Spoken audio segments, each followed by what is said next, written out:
back against the car right now. I am giving you a direct order. Do you understand me? Get on the car now! Stop resisting! Hey, what are you doing? We're recording this.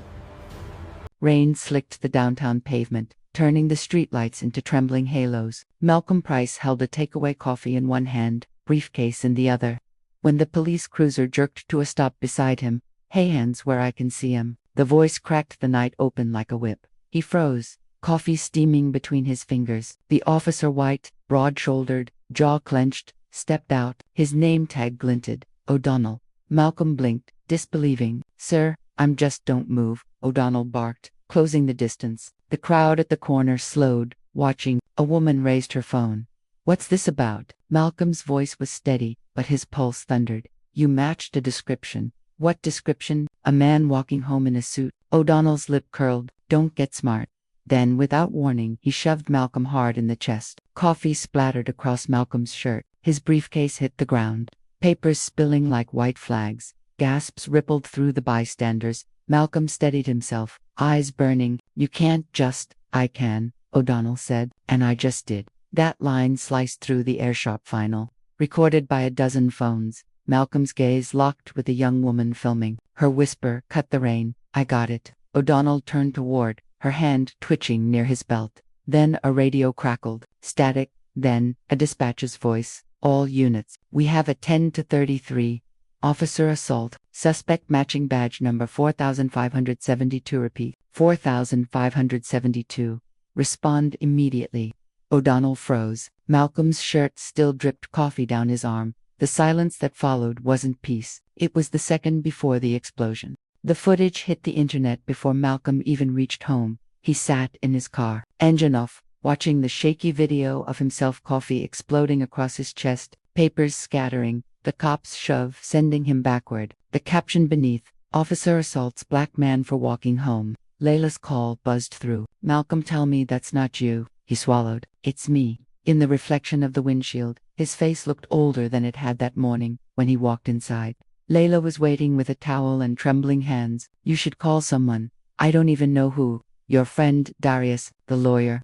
He nodded, dazed. "They'll twist it. They always do." The TV blared behind them, news anchors already dissecting the clip. The officer reportedly acted in some. Layla muted it. "They're lying already." Malcolm sank into the couch. It's not the first time, but it's the first time they can't hide it.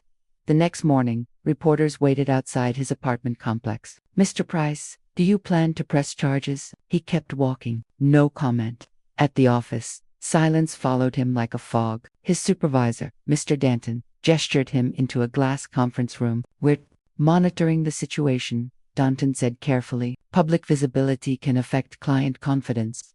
I got assaulted on my way home, and you're worried about optics. I'm just saying maybe take a few days off." Malcolm looked through the glass wall at coworkers, pretending not to stare. "Yeah," he said. "A few days off." By evening, Darius Arrivatai loosened, eyes sharp. "They'll spin it, man," he said. "But we've got witnesses, video, everything. And what happens when they start digging through my life? They'll find you pay your taxes on time and drink too much coffee." Malcolm almost smiled, then shook his head. "I didn't do anything. That's the point. That's why we fight." Layla stood by the window, watching the dark street below. "He pushed you because he could." Malcolm's gaze followed hers, down to the wet pavement where a cruiser's reflection glimmered. "Then maybe it's time he learns he can't." By dawn, Malcolm's name trended nationwide. Hashtag Justice for Malcolm burned through every feed, paired with grainy screenshots of the shove. Frozen mid-frame like a crime paused in motion. He sat at his kitchen table, scrolling, jaw locked. For every message of support, there were 10 doubting him. "We don't know what happened before the clip. Maybe he was aggressive." Another attention seeker playing the race card. Layla slid him a cup of coffee. "Don't read that." "I'm not," he lied, eyes still moving. "You think this will go away if you don't look at it." He set the phone down. "No, I think it'll get worse." The local news proved him right by noon. A panel of commentators dissected the footage like analysts over a sports replay. One host frowned dramatically. "We just don't have full context," she said. "Officer O'Donnell is a decorated veteran of the force." Cut to another clip: O'Donnell, in uniform beside a smiling mayor. shaking hands at a charity event. Malcolm's chest tightened. There it is. Layla crossed her arms. They're already protecting him. At his office, silence again. When he entered, conversations died. His desk had been cleared of personal items stacked neatly in a cardboard box. Danton appeared behind him, voice hushed. HR decided it's best if you work remotely until this blows over. I didn't commit a crime. It's just temporary, Malcolm. Until when? Danton avoided his eyes. Until people forget. Malcolm picked up the box. People forgetting is the problem. Outside, he met Darius, leaning against his car. They're locking shields, Darius said, nodding toward the building. The department's PR machine is in overdrive already. Press release hit an hour ago. They're calling it a misunderstanding during a lawful stop. By afternoon, the footage hit national networks. His phone rang endlessly. Reporters, activists, strangers claiming to stand with him. Layla muted most of them. You need to breathe. I can't, he said. If I stop for 1 second, they'll rewrite the story. That evening, the first death threat came through email. You people are always crying victim. Maybe next time listen to the cups. Malcolm stared at it. You people. 2 words, centuries deep. Layla read over his shoulder. Forward it to Darius. He nodded but didn't move. It's not just him. It's the whole system talking. Malcolm laughed bitterly. A misunderstanding that ended with me on the pavement. They're framing you as non-compliant. They'll push that until it sticks. He climbed into the passenger seat, rubbing his temples. What do? We start with the witnesses. I tracked down 3 from that night, the woman who filmed, a cab driver, and a street vendor. We get statements, lock them in early, and the department, they'll bury theirs, but we'll keep the pressure on. Later that night, the news anchor's tone shifted subtly, rehearsed sympathy. Officer O'Donnell has served for 15 years without incident, she said. He's reportedly receiving threats from extremist groups. Malcolm exhaled through his teeth. Now, he's the victim. Layla threw the remote onto the couch. They want you silent. I won't be. He opened his laptop, typed a public statement, then deleted it. He started again, deleted again. Finally, he looked at Layla. If I speak, they'll twist my words. Then speak the truth anyway. Darius called minutes later. You'll need media coaching. They'll bait you into anger. Don't give it to them. I'm not interested in optics. You should be. That's how they win narrative control. Malcolm's eyes were dark and steady. Then I'll take it back.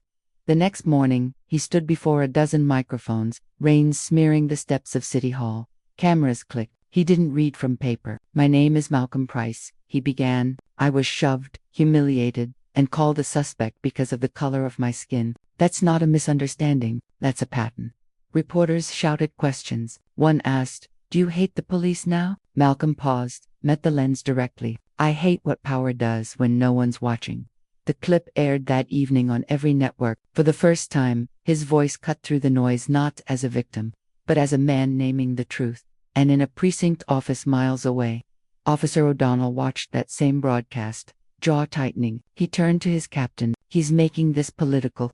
The captain's reply was flat. Everything's political when it's on camera. O'Donnell's fist clenched. I did my job. The captain's eyes didn't lift from his report. Then you'd better hope the cameras think so too.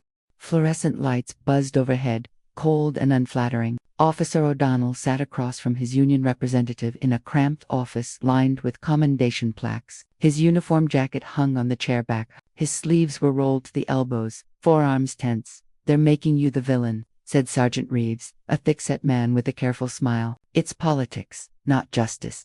I followed procedure, O'Donnell muttered. He refused an order. Doesn't matter, the video looks bad.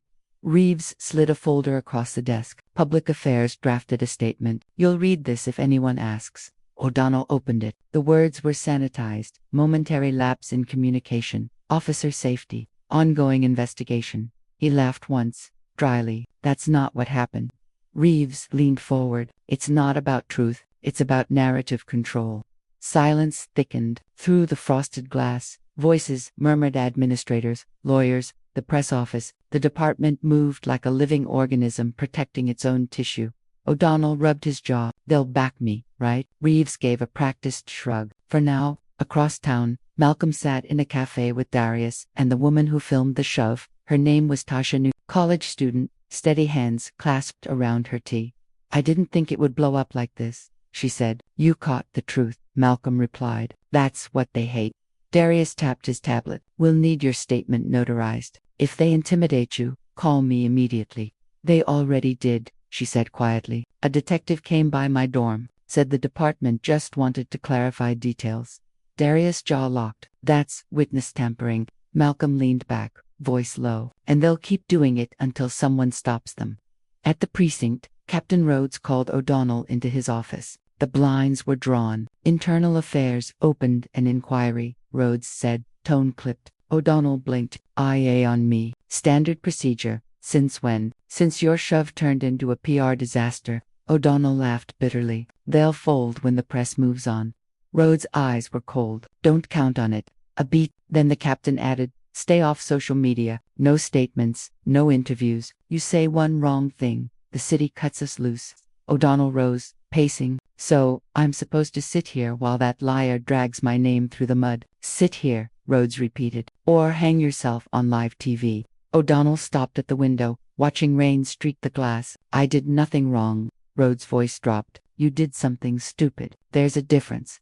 That night, a leaked email surfaced. Public Affairs internal memo outlining talking points. One line read, emphasize officer fatigue, environmental threat perception, and suspect resistance narrative. The leak hit social media within minutes. Malcolm scrolled through the document, heart hammering. They wrote a script for lies. Darius nodded grimly. We'll attach it to the civil complaint. Layla appeared behind them, reading over his shoulder. They call you suspect in their own memo, he whispered. That's how they see us, not people suspects. Next morning, Reeves burst into O'Donnell's office. You see this leak? O'Donnell was already on his phone, watching himself trend. The comments burned. Dirty cop, scripted racism, fire him. They're turning this into a circus, O'Donnell said. Reeves lowered his voice. The department's panicking. They'll cut a deal if it keeps the heat off. What deal? Suspension, maybe reassignment, quiet exit. You disappear, story dies. O'Donnell slammed his palm on the desk. I'm not a scapegoat. Reeves' tone hardened. You're not hearing me. They'll bury you if you fight. O'Donnell glared at him, breath-fast. They already are. Meanwhile, Malcolm met with a civil rights reporter at a small news studio. Cameras off, the journalist adjusted her glasses. They're stonewalling every information request, she said. No body cam footage, no internal logs. They're protecting him, Malcolm said. They're protecting themselves. But leaks like this memo, they come from inside. Someone wants this story out. Why? Because corruption always eats its own eventually. That night, O'Donnell returned home to a silent house. His wife watched the evening news without speaking. The anchor said, sources inside the department suggest Officer O'Donnell may face disciplinary review. He turned off the TV. You believe that garbage? She didn't answer. He stood behind her, voice rising. I did my job. Still silence, only the ticking clock. Say something, he snapped. She looked up, eyes tired. I've said enough over the years. You never listened. He walked out, slamming the door behind him. Rain hit his face like punishment. Across the city, Malcolm stared at the same broadcast, replaying the shove again, slower this time. The commentator's voice faded into white noise. Layla whispered, it's starting. He nodded, eyes fixed on the screen. The walls are cracking. The Price family's dining room was quiet except for the hum of the ceiling fan and the slow scrape of cutlery against plates. Malcolm's father, Harold, chewed without looking up, his eyes heavy with thought. You should let this go, he said finally. Layla froze, mid-bite. Let it go. Harold set his fork down, steady and deliberate. You've already made your point. The video's out there. The man embarrassed himself. No sense bringing more trouble on your head. Malcolm stared at his plate. So, I'm supposed to just move on? You're supposed to stay alive, Harold replied. His voice wasn't unkind, just tired, carved by years of seeing the same story play out. You think justice comes clean. It doesn't. It stains everyone it touches. Layla leaned forward. With all due respect, Mr. Price, that's exactly what they count on. People staying quiet. Harold's gaze turned to her, soft but firm. And what good does noise do when they own the microphone? Malcolm finally looked up. Then I'll take the mic. Harold sighed, rubbing his temples. Son, I've buried too many brothers who thought that way. Malcolm's voice cracked, restrained anger just below the surface. And how many more get buried because no one fights back? The table fell silent. Later, in the kitchen, Layla washed dishes. her hands moving fast. He's scared, she said. They all are. Malcolm leaned against the counter. He has a right to be. But fear isn't the same as wisdom. No, Malcolm said quietly, but it sounds a lot like it when you've lived long enough. That night, Malcolm scrolled through news clips again. O'Donnell's face dominated the screen, smile, shaking hands with children at a charity event. Headline reading, officer known for community service faces unfair scrutiny. Layla came over, towel draped over her shoulder. They're polishing him up. He's their image, Malcolm said. If he falls, the whole department looks dirty. Good. He looked at her. Good doesn't win trials. She sat beside him. Neither does silence. He turned the volume up. The anchor's voice filled the room. Meanwhile, sources confirm Officer O'Donnell will remain on duty pending internal review. The mayor's office declined comment. Malcolm laughed under his breath, an empty, bitter sound. Still working, after everything. Layla's voice hardened. And you got sent home. The next morning, Malcolm met Darius outside the courthouse steps. The rain had cleared, but the air still smelled of it, metallic and restless. Filing today, Darius said, handing him a folder. Formal complaint. Civil suit to follow. This makes it official. Malcolm thumbed through the papers. His own name printed in bold at the top felt surreal. Feels like I'm stepping into a fight I can't win. Darius shrugged. Then, step in anyway. That's how change starts. Change doesn't pay bills. Neither does silence, Darius said. You wanted to take the mic, this is it. Malcolm signed his name. Across town, O'Donnell sat in his car outside the precinct. His reflection glared back from the windshield. Same uniform, same face, but something in his eyes was fraying. A younger officer approached. Sir, press wants a quote. O'Donnell didn't move. Tell them I'm not saying a damn thing. The kid hesitated. They're saying, I have found inconsistencies in your report.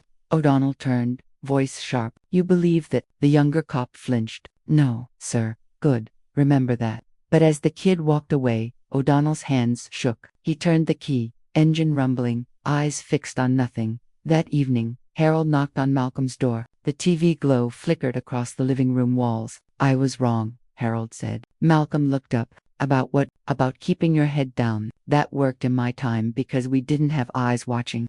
Malcolm waited. His father rarely apologized. Harold sat. But now, the world's watching you. That's power I never had. Malcolm's jaw tightened. It doesn't feel like power. Son, Harold said softly. The truth never does. Layla appeared in the doorway, arms folded. Then we keep showing it, every day, until they choke on it. Malcolm glanced at both of them, the weight of their fear and hope pressing in equal measure. Outside, thunder rumbled again, low and distant like something coming closer. The conference room smelled faintly of stale coffee and paper court filings, stacked in uneven piles, laptops open, phones buzzing with constant updates. Malcolm sat between Darius and a paralegal named Anna, both surrounded by digital chaos. Every time we file, they stall, Darius muttered, scanning an email. Now the department's saying the body cam footage is corrupted. Corrupted, Malcolm repeated. Convenient. They're buying time, but leaks are our Aliceman insides getting restless. Anna slid her tablet across the table. Here, statement from an anonymous source in Internal Affairs. Claims O'Donnell's report was rewritten after submission. Malcolm leaned forward. Rewritten by who? The captain's office, probably Rhodes. Darius's eyes sharpened. That's obstruction. If we can prove it, they're done. The sound of rain hit the windows against it, rhythmic, like a pulse. Meanwhile, inside the precinct, Captain Rhodes sat in his office, reading the same article Darius was quoting from. The headline glared. Anonymous source. Police tampered with assault report. He set the paper down, jaw stiff. Who leaked this? Reeves closed the door behind him. Could be anyone. Morales cracked. The younger guys are scared. Find out, Rhodes said. Reeves nodded. And O'Donnell. Keep him quiet. Across the hall, O'Donnell sat under flickering lights, giving his third statement of the week to Internal Affairs. The detective's voice was flat, precise. In your initial report, you stated the subject was aggressive. Yes. Describe aggressive. He stepped forward, raised his hand. Was he armed? No. Did he shout, threaten, resist? O'Donnell's throat tightened. No. But he didn't comply fast enough. The detective paused. That's not aggression, officer. That's hesitation. O'Donnell stared at the recorder on the table, the soft red light blinking like a heartbeat. You're twisting this. The detective leaned back. No, we're clarifying it. Back at Darius's office, Malcolm listened as his lawyer spoke with a journalist over speakerphone. We have confirmation that the precinct delayed IA access to the footage for over a week, the reporter said. Someone's protecting him, Darius replied, or sacrificing him. Depends who benefits. Careful, the journalist warned. The department's already hinting your client was hostile. Malcolm cut in. They can hint whatever they want. The video doesn't lie. True, the journalist said, but people do. 2 nights later, Tasha called from an unknown number, her voice trembling. Mr. Price, they followed me. Who? I don't know. 2 men in plain clothes. Said they just wanted to check in. I recognized one from the precinct. Malcolm looked at Darius. They're intimidating witnesses now. Darius exhaled slowly. Then we document everything. They want silence, we'll make noise. He turned to Anna. Contact the reporter. We're going public with the harassment. Within hours, the headline dropped. Witness in police assault case harassed by investigators. O'Donnell saw it on his phone the next morning. His own colleagues' faces stared back from grainy photos. His pulse hammered. He stormed into Rhodes's office. You said they'd protect me. Rhodes didn't look up from his paperwork. They're protecting the department. I am the department. Rhodes finally met his eyes. Not anymore. At home, Layla watched Malcolm pace the living room, phone pressed to his ear. Every call feels like a test, he said. They're waiting for me to slip up. They're afraid of you, Layla said quietly. He stopped. Afraid? You're a black man with evidence and a platform. That terrifies them. He sank onto the couch, rubbing his temples. It doesn't feel like power. It feels like standing in front of a firing squad, with a truth they don't want to hear. A week later, Anna rushed into the office holding a flash drive. We got it. Darius looked up. What? Partial body cam footage, leaked anonymously. They played it on the big monitor. The image jittered at first, then steadied. O'Donnell's voice came through sharp, hostile. Hands where I can see em. Malcolm's voice followed, calm, confused. Sir, I'm just heading home. Then the shove. The camera caught everything. No aggression. No threat. Just the sound of coffee hitting pavement. Darius smiled grimly. This is the crack we needed. Malcolm stared at the frozen frame the exact moment his dignity hit the ground. Layla whispered, now they can't deny it. That night, the footage leaked to the public. Hashtags flooded every feed again. Commentators reversed course. Activists rallied. The mayor's office issued a vague statement about transparency. Inside his apartment, O'Donnell watched the video in silence. His wife stood behind him, tears streaking her face. Why'd you push him? She asked softly. He didn't answer. He couldn't. The red light from the paused video flickered across his uniform, staining it like blood.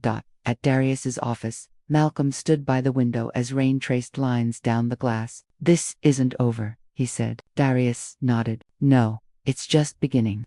Malcolm's reflection stared back at him, tired, defiant, unbroken. For the first time, he said, I think they're the ones scared of what comes next. The press conference was scheduled for noon. By 11:30, the crowd outside City Hall had doubled, journalists shoulder to shoulder, microphones raised like spears, the air tense with expectation. Rain misted over the crowd, blurring lenses and headlines. Darius adjusted his tie. We keep it factual. No emotion, no theatrics. Just evidence. Malcolm nodded. Truth doesn't need performance. When they stepped up to the podium, the murmuring stopped. Cameras blinked red. Darius began, voice clipped and steady. Good afternoon. The footage released yesterday shows my client, Mr. Malcolm Price, was assaulted without provocation by Officer Daniel O'Donnell. The department's claim of corruption in the file storage is false. Internal Affairs has confirmed the data tampering occurred after the initial upload. Gasps rippled. Journalists scribbled. Someone shouted, Are you accusing the captain of obstruction? Darius didn't blink. We're accusing the department of cover-up. Malcolm took the mic. I didn't ask to become a symbol. I'm just a man who got shoved for being in the wrong skin at the wrong time. But this isn't just about MITs, about every one of you who's been told your pain was a misunderstanding. A cheer erupted, part outrage, part relief. That same hour, in the precinct, Rhodes watched the broadcast in silence. Reeves stood behind him. He's winning the narrative. Rhodes's eyes stayed on the screen. Not for long. He picked up the phone. Get O'Donnell in here. Minutes later, O'Donnell entered, pale and sweating. They're crucifying me out there, he said. They're crucifying us, Rhodes corrected. So you'll take the fall for the push. We'll protect your pension. You'll say you were under stress.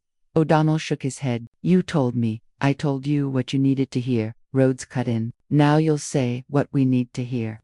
By nightfall, networks were dissecting every frame of the leaked video. Analysts debated posture, tone, and seconds of hesitation like they were courtroom evidence. A split screen showed Malcolm's interview beside O'Donnell's first public statement. I regret the incident. My intent was never to harm. I reacted under perceived threats. Malcolm watched it from his living room, jaw tight. Perceived threat, he repeated. Layla said nothing. The phrase had become ritual, an excuse dressed as psychology.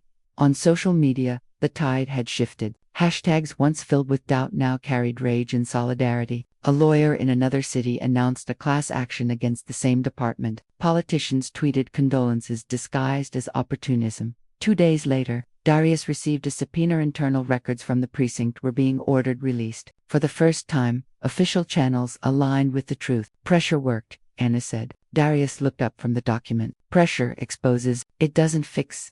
Meanwhile, a quiet meeting unfolded in the mayor's office. The mayor's aide spoke first. The footage is indefensible. The captain's got to go. The mayor frowned. If Rhodes falls, half the department follows, then let them. Public trust is bleeding out.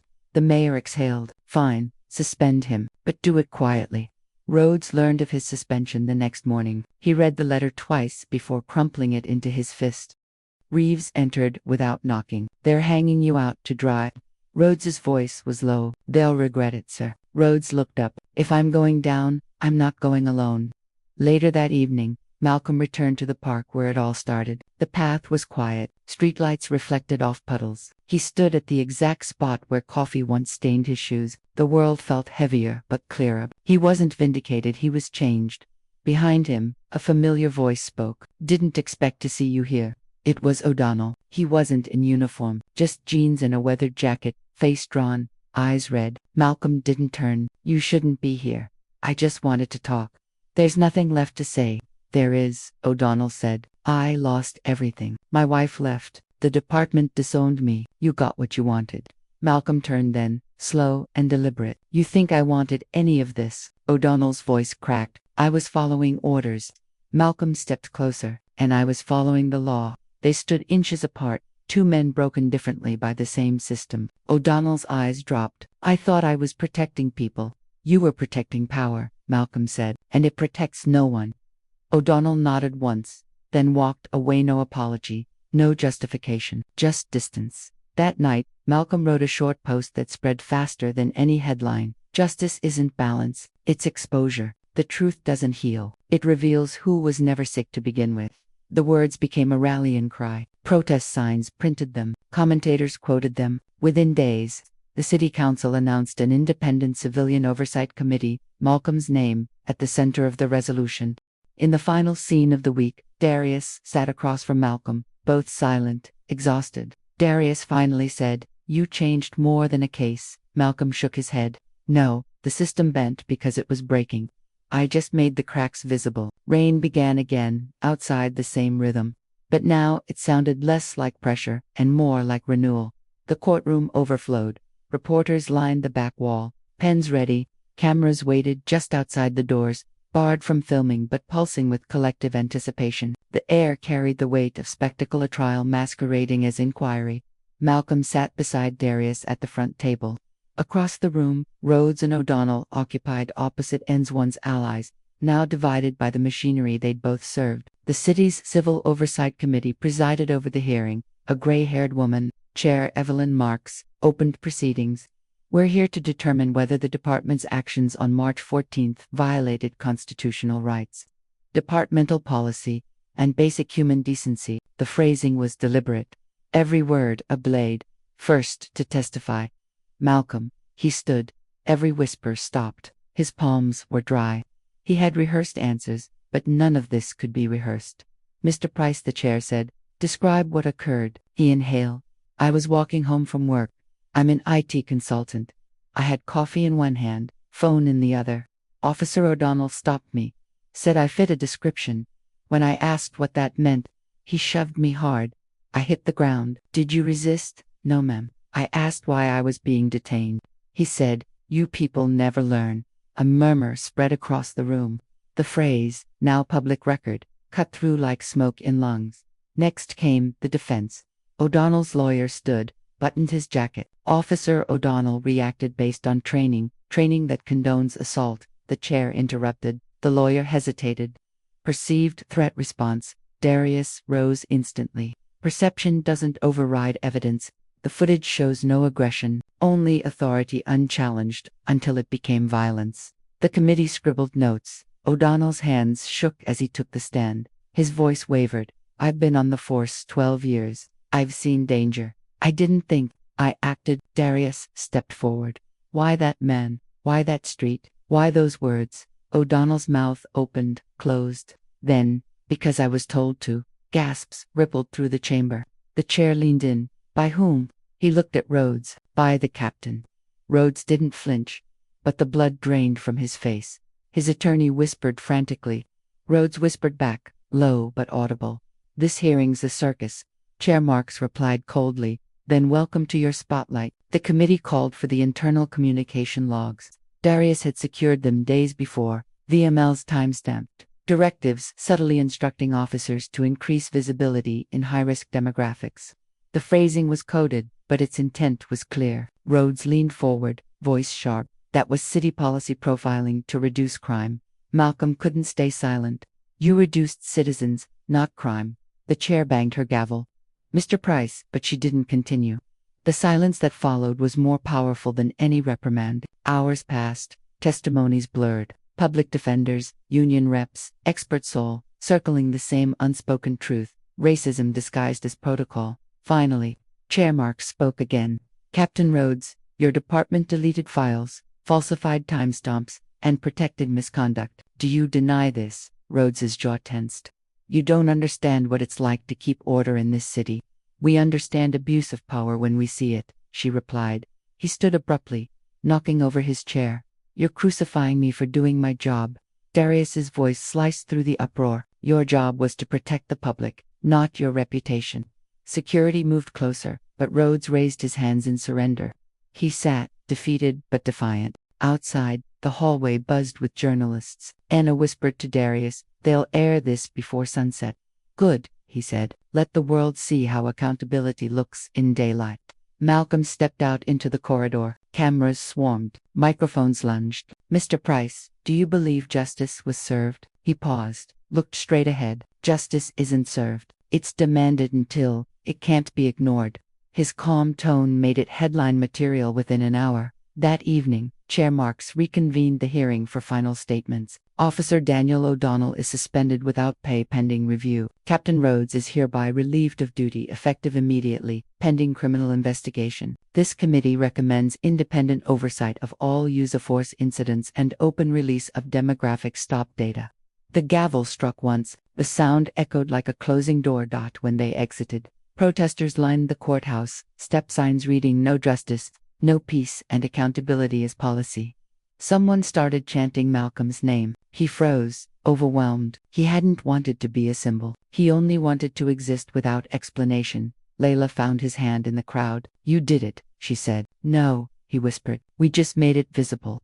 The chant grew louder, blending with sirens somewhere far off, the same sound that once meant danger, now swallowed by collective noise. Later that night, in a quiet diner, Darius raised a coffee cup. To exposure. Malcolm managed a half-smile. To surviving it, Anna added. To starting something bigger than us. They sat in silence for a long time. Outside, police cruisers passed slowly, their lights muted not in threat, but observation. For the first time, Malcolm didn't look away. Morning light crawled across Malcolm's apartment walls. For the first time in months, there was silence. No reporters outside, no late-night calls. Just the faint hum of the refrigerator and the ache of aftermath. He sat on the couch, scrolling through news feeds, each headline, a version of his name. Captain suspended amid racism probe. Viral case sparks citywide reforms. Malcolm Price, the face of change. He hated that phrase. He wasn't a face, he was a man who'd been shoved to the pavement. Yet here he was, symbolized, dissected, used. Layla emerged from the bedroom, coffee mug in hand. You're trending again. He sighed. For existing, for surviving, she said. There's a difference. He looked at her. Feels the same when you're tired. Across town, Captain Rhodes sat in his home office surrounded by unopened boxers. His nameplate lay face down on the desk. The department had erased him faster than any protest could. He turned on the TV. His own face flashed across the screen. Commentators called it a historic reckoning.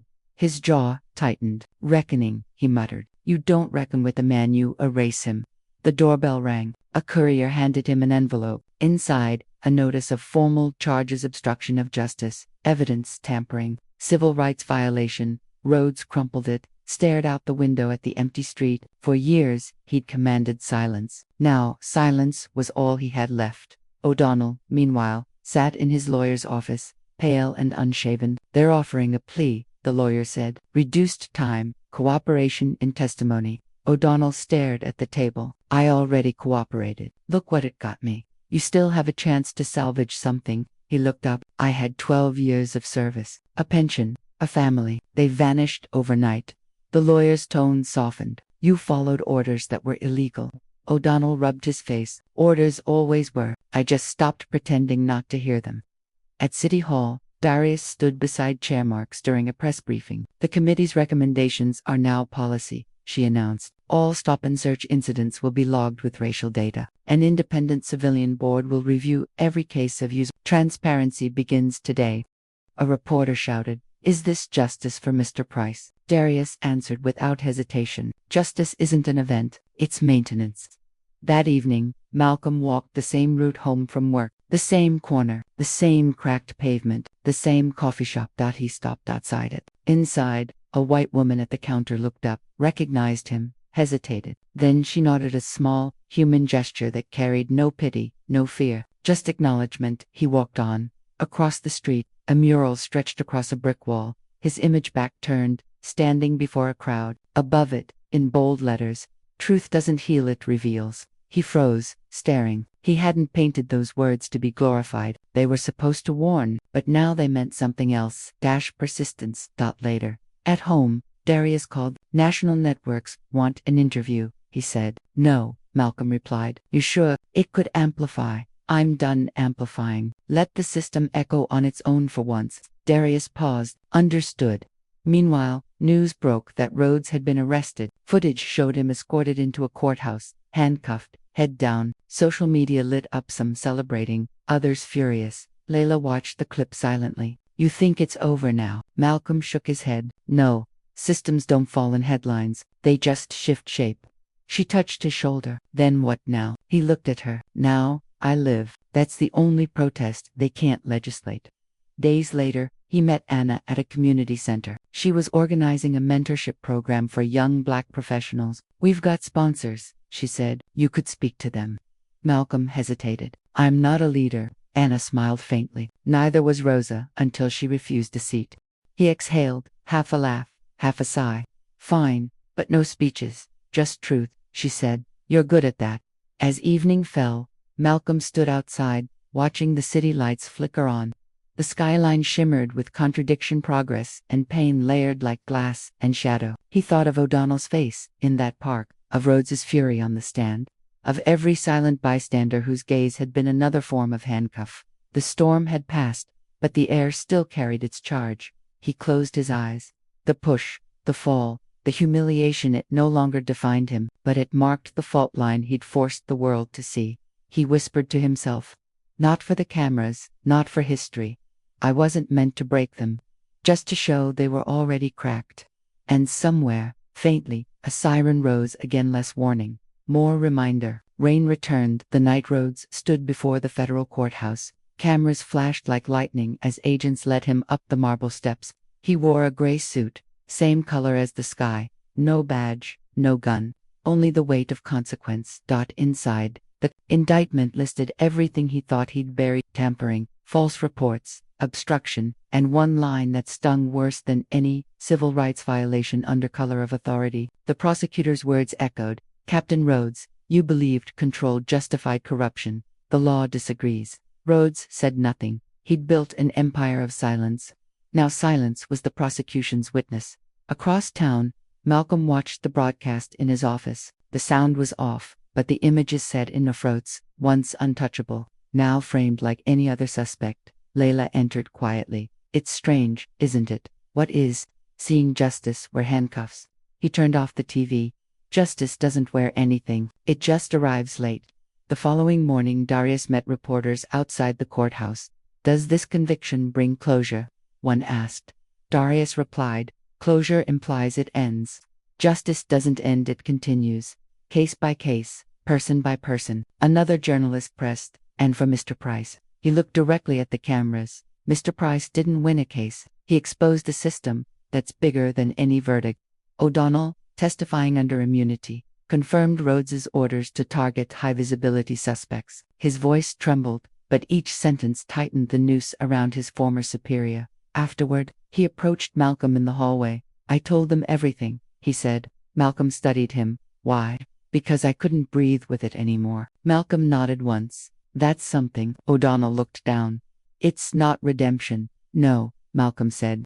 But it's a start. They didn't shake hands. The space between them was acknowledgement enough. Weeks later, the verdict came. Guilty on all counts. The city erupted. Protesters cheered outside the courthouse, not in vengeance, but in vindication. A chant rose. No more silence. No more shields. Malcolm didn't attend the sentencing. Instead, he sat in a classroom at the community center, helping a group of teenagers draft essays about justice. One girl raised her hand. Do you think people can change? He paused. Not until they're forced to see themselves. Another boy asked, did it feel good when he got arrested?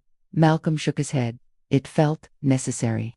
That's not the same thing. Meanwhile, Rhodes sat in his cell awaiting transfer. The clang of bars echoed like punctuation. Across the hall, a younger inmate recognized him. You, that cop on TV? Rhodes didn't answer. The man smirked. Guest tables turned. Huh. Rhodes stared at the floor. For the first time, he wasn't giving orders. He was hearing them. In the weeks that followed, Malcolm's quote, "Justice doesn't heal. It reveals," appeared on billboards, campaign speeches, and classrooms. He didn't authorize any of it. The city had adopted his pain as its lesson. At first it unsettled him. Then he realized, maybe that was the point. Change didn't ask permission. Darius called him one evening. They're inviting you to speak at the National Forum on Police Reform. Malcolm exhaled. I'm not sure I belong in rooms like that. You belong in every room. Your story was once excluded from, Darius said.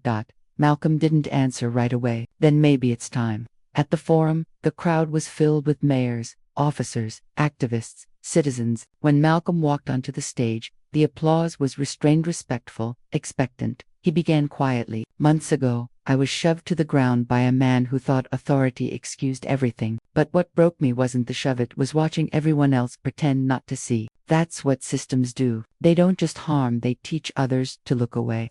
He paused. The silence in the hall was absolute. I don't want pity or applause. I want accountability that doesn't depend on going viral. I want justice that doesn't need an audience. When he stepped down, no one clapped immediately. Then, slowly, they did, not for spectacle, but for resonance. Later, as he left the building, a young black officer approached him. Sir, she said, I joined the force because of what happened to you. I thought maybe I could change it from the inside. Malcolm looked at her badge, then her eyes. Then don't forget what outside looks like. That's where truth lives. She nodded. That night, walking home through quiet streets, Malcolm passed a television shop. Every screen displayed the same footage. Rhodes being led away in cuffs, face blank, expression hollow. Malcolm stopped, watched, then whispered under his breath, half statement, half release, balance restored, for now.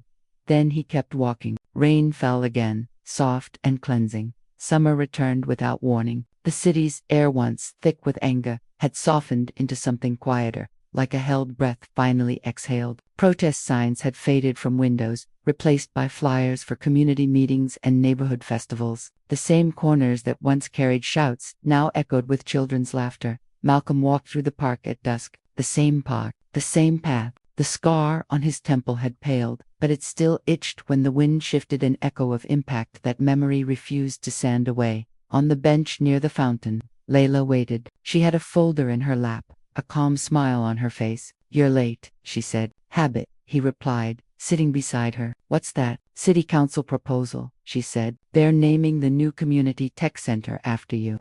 He shook his head immediately. No, why not? I don't need my name on a wall. I just want the next kid not to have to look over his shoulder for existing.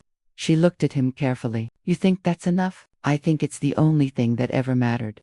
At the courthouse downtown, Rhodes's sentencing drew one last wave of headlines. 10 years, stripped pension. The judge's closing words made front pages. The badge was meant to protect, not to shield you from accountability. Darius sent Malcolm the link. No commentary, just the image. Malcolm replied with one word. Finally, O'Donnell, testifying for the state, entered a rehabilitation program. Media forgot him within a week. The system had moved on to its next scandal. Malcolm didn't feel satisfaction, only inevitability. Months passed. The oversight board, once a proposal, was now a functioning office. Anna chaired the committee. Darius served as legal advisor. The new recruits attended mandatory ethics courses built from Malcolm's testimony, transcripts. At one session, Anna read aloud a passage from Malcolm's hearing. You reduced citizens, not crime.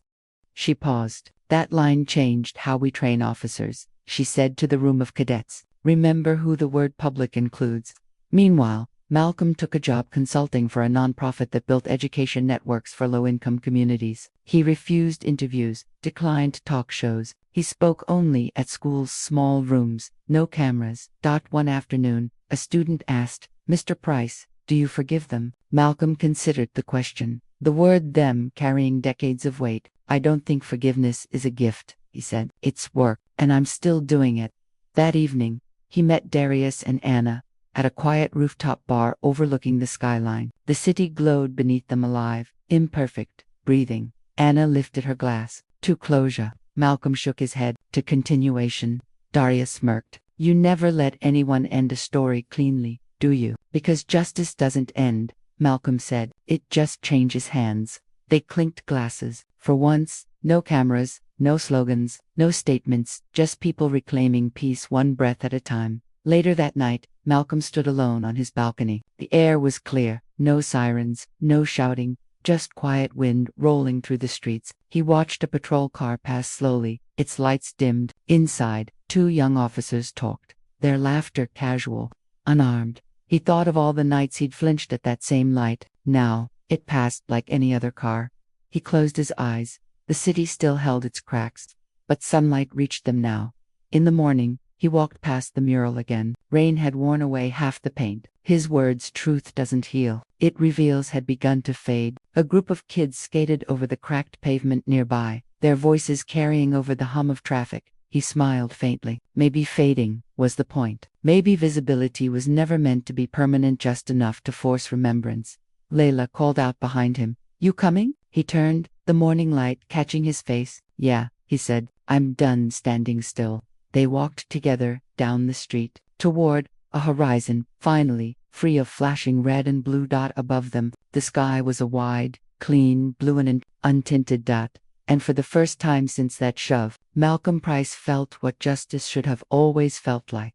Not victory, not vengeance, just air clear, unchoked, his to breathe.